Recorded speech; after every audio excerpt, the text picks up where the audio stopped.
Dental ట్రీట్మెంట్‌లో సీబీసీటీ యొక్క role ఏంటి? ఇలా మనం చెప్పుకోవాల్సొస్తే సీబీసీటీ వచ్చేసి మనకు రెగ్యులర్‌గా తీసుకునే ఎక్స్‌రేస్ అంటే అది ఆర్‌వీజీ కానివ్వండి, ఓపీజీ కానివ్వండి, డెంటల్‌కి సంబంధించి రెగ్యులర్‌గా మనం ఒక డెంటల్ క్లినిక్‌కి వెళ్తే తీసే ఎక్స్‌రేస్‌లో మనకి 2 డైమెన్షనల్ పిక్చర్ వస్తుంది. 3 డైమెన్షనల్ పిక్చర్ రాదు. అంటే మనకి పన్నుకి ఇటు భాగంలో ఏముంది, ఇటు భాగంలో ఏముంది, కింద ఏముంది, కింద నర్వ్స్ ఏమున్నాయి, ఆర్టరీస్ ఏమున్నాయి, ఎనాటమికల్ స్ట్రక్చర్స్ ఏమున్నాయి, ఏంటి అనేది అది క్లారిటీగా చూపించలేదు. ఎందుకంటే 2 డైమెన్షనల్ పిక్చర్. సీబీసీటీలో ఏంటంటే అతి తక్కువ రేడియేషన్‌తో ఫైనెస్ట్ డీటెయిల్స్‌తో డెప్త్‌గా మనకి ఈ డీటెయిల్స్ అన్ని చూపిస్తుంది. దీనివల్ల ఏంటంటే స్పెషల్‌గా ఈ రోజున మనం పళ్ళు రిప్లేస్‌మెంట్‌కి డెంటల్ ఇంప్లాంట్స్‌కి వెళ్తున్నప్పుడు సీబీసీటీ ప్లానింగ్ చేయించుకున్నట్టయితే మనము 3 డైమెన్షనల్‌గా ఎక్కడ బోన్ ఉంది, ఎక్కడ క్వాలిటీ ఆఫ్ బోన్ ఉంది, మనకి ఎక్కడ బోన్ సాంద్రత ఎక్కడుంది, ఎక్కడ ఇంప్లాంట్ వేస్తే దానికి బాగా గట్టిగా పట్టుకుంటుంది, ఎక్కడ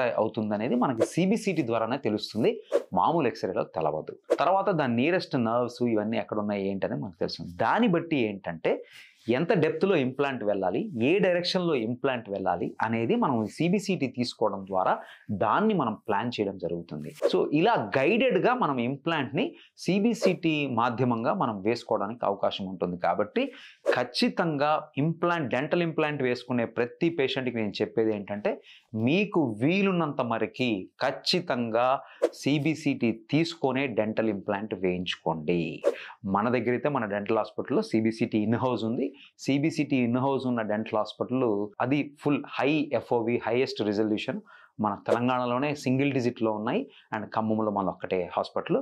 సో, ఖచ్చితంగా సీబీసీటీ తీసుకొనే డెంటల్ ఇంప్లాంట్ చేయించుకోండి.